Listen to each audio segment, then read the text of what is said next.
You can get stuck trying to make everything perfect, perfect, perfect. And then before you know it, you haven't done anything because you've just stayed in the same spot. And so that's kind of what I've always got in the back of my mind too, is like, okay, like, yeah, I'm going to make this decision. It doesn't have to be perfect. I'll fix it if I need to.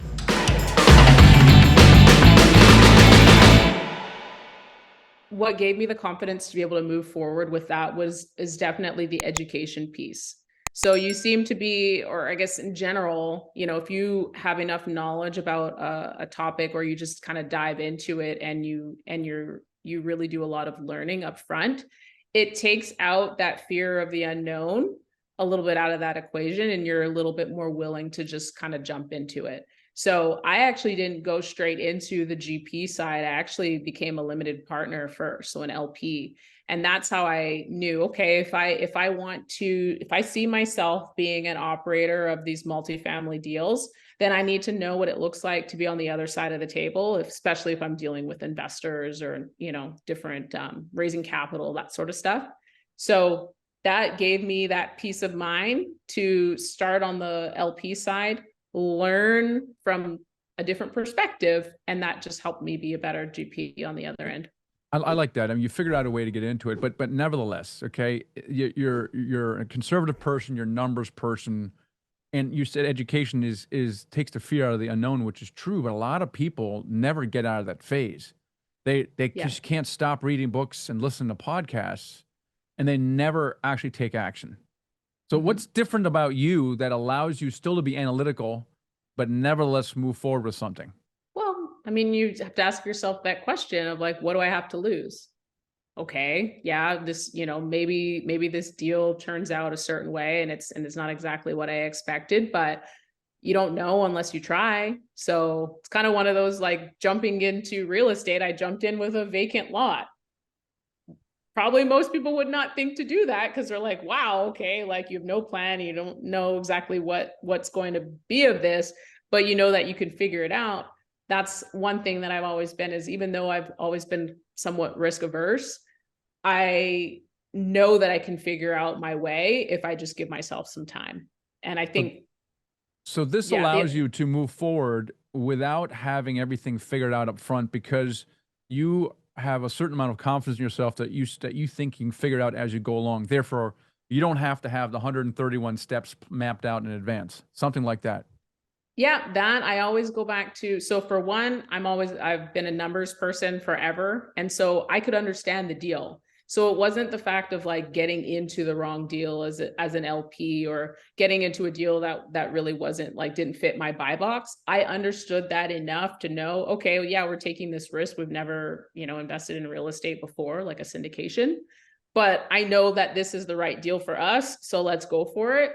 And then the other side too is that I operate off of this saying that I guess it kind of sticks with me, but it's more of that progress over perfection.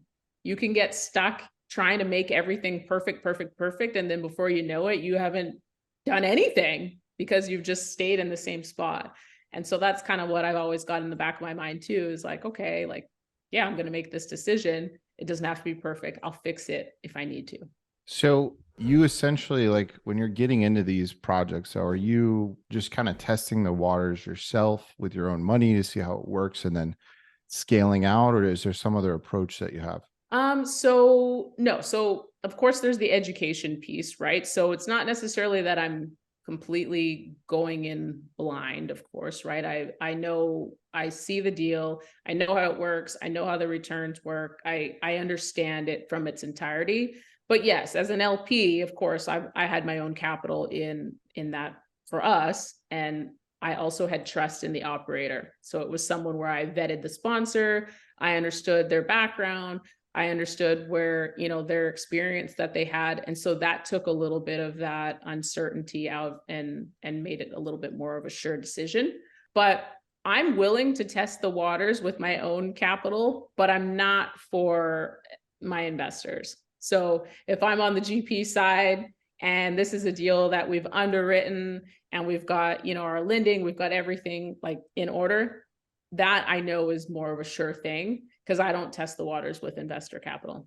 What's the one thing that you learned as an LP that you found very valuable when you started going into the GP side?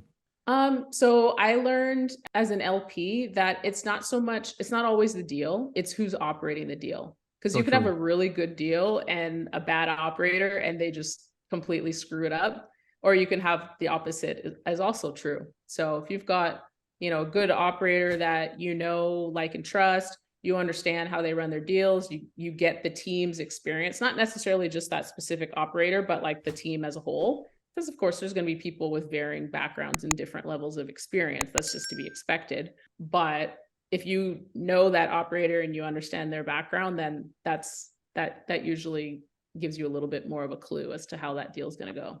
So how did that translate into you being a GP? You know, it is about the team. How did that affect you maybe as you went about building your company and your team? Yeah, I think one of the biggest things was making sure that I had the right mentor. So one of the individuals that I've teamed up with for all of our apartment deals has been my mentor since the very beginning. And so there's that level of trust and that level of credibility that comes with them and their past experience as well that I can kind of draw from. But then also too, I think over time, as long as you stay consistent, at least for me, like I'm on social media, like Monday through Friday, focusing on LinkedIn, but I'm trying to share knowledge and educate and help other people genuinely on their deals. So I don't look at like cap raising or developing these relationships with investors as like a transactional thing. I look at it as like, how can I make this a transformational change from both sides? So it's a win-win for everyone. How'd you finally then step into as a GP? So you kind of investing as an LP was a first step to get there, and then what did you do after that? How'd you get into your first deal? Yeah, so after that, I continued to educate myself, continued to learn more about commercial real estate investing and underwriting and sourcing deals and all of that. And that was like my first introduction into like syndication from the LP side. And I ended up finding my mentor through that because I had seen a deal. It was a 506C, of course, and saw it. And I didn't know this person, but I reached out and was like, hey, like, how are you doing these deals? What does this look like from, the other side? I know as an LP, but I don't know as like the GP side. So what can you share with me? And that just started up a conversation and we just kept in touch. And then over time it was like, okay, let's give you a shot at, helping us with underwriting a deal and seeing if you can do some cap raising with us as well. And then of course, asset management.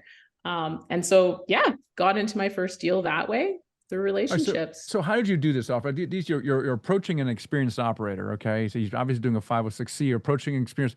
These are busy people, right? And they get people like you all the time. Oh, can you look over my deal and tell me if I'm doing wrong, right? And so somehow you did something different that got his attention, and you basically just built a relationship with this person, so they did business with. How did you do that? What's your advice to others who want to maybe find that kind of person to be mentored or even partner with? Yeah. So I think probably the best advice that I can give, also now sitting on like kind of both sides of the table, right, is to try to provide value, but not in a way where you're asking them, hey, like, how can I provide value to you? Because that just creates a job for them, right? And then they're like, oh, I don't know how you can help me because I don't know like what you're good at, or I don't, Right.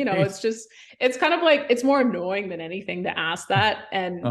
But it kind of started that way where I was like, hey, I'm here to help. These are like my strengths. This is what I'm good at. If you ever need anyone from that side of things, like that's how I could see people approaching others is with something in mind, but not necessarily with an expectation of anything in return. So I have a quick weigh in on that. So I actually did that with Michael and Drew. They already had some units. Weaseled himself into the and partnership. I weaseled my way in with these guys. But it was a similar approach. Is like, hey, you guys just want to do a deal, just like one deal. Yeah. I bring it and you like it, we could do it, right? And And it ended up turning into me working the deal with them for about a year, and then we didn't end up even doing the deal. But Oh, Okay, let me clear. We lost 6 figures in the deal, we and lost money. oh, Yes. it oh was it was the no. one and only deal we ever lost money on. It was Garrett's fault. But having said that, it wasn't really through Garrett's fault. I mean, it was a collective learning experience, right? And so Hmm. I think when you have interactions with a person, you kind of get to know that person a little bit and how they are. And maybe you Yeah. weren't a pain in the butt. Maybe you were respectful of their time. Maybe you did something useful. Maybe you're a nice person. Yeah. Okay, and so I you like to see think that, so. yeah, you keep showing up, and you're like, how does person keep showing up, right? And most people don't. They might have Yeah. one email and they go, "Can you please do this for me?" I'm like, "No," right? And then they're gone, right? And you're like, Yeah. okay, but some people keep showing up, and they're pleasant. They do something valuable, maybe, I don't know, and then you're like, oh, well, maybe we'll invite them on this live thing or this one other thing, and that's Yeah. how it works. And and I think that's a good. I think you said when you approach people, don't have an agenda, don't expect anything in return. Hmm. And I think that's good advice in networking in general. Yeah, absolutely. And that also goes to show too that you're not in it just for yourself. Like you have in real estate, this is one thing that I learned. It was very different from coming from like a corporate America background where everyone's kind of out for themselves and no one wants to, help anyone rise to the occasion or help other people out because it makes them look bad, right? And so it's one of those where there really wasn't a collective effort or feeling towards people in that industry. But I will say in real estate, it is a huge relationships based industry and it's smaller than what you'd expect, right? Because you think of real estate and people with their different asset classes that they invest in and whatever, but we all kind of run to the same conferences and kind of commingle with one another. So, it's having that respect and then also not thinking just for yourself. It's more like, how can we help the team win?